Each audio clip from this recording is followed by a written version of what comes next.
हे महाराज जी, प्रभु जीवन में तो आप हर पल शुरू से ही नहीं जन्मों से हो, पर प्रकट देर से होते हो।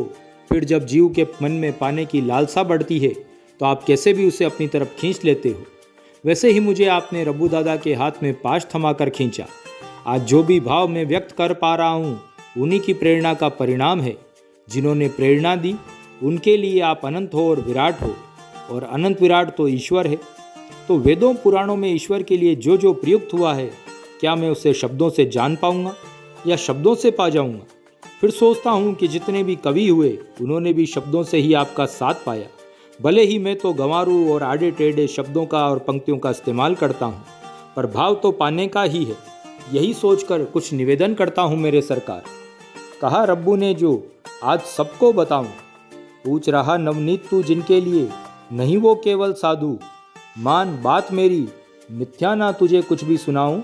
बखाना वेदों ने पुराणों ने जिन्हें, ये है वही देवों का महिपालू। पाएगा तभी उन्हें जब उपजे भाव मनमाहू।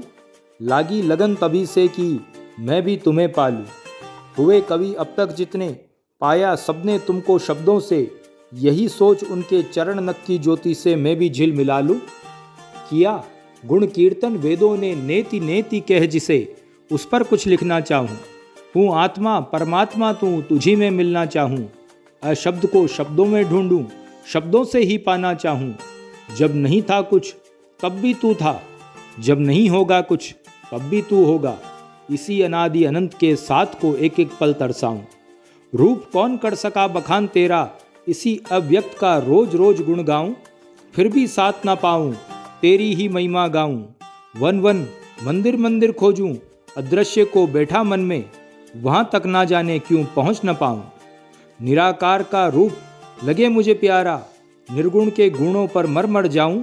जब तक ना माने बात मेरी, ना मिले मुझे, ओम तत्सत को छलिया कहकर ही बुलाऊं। जय नीम करौली महाराज जी।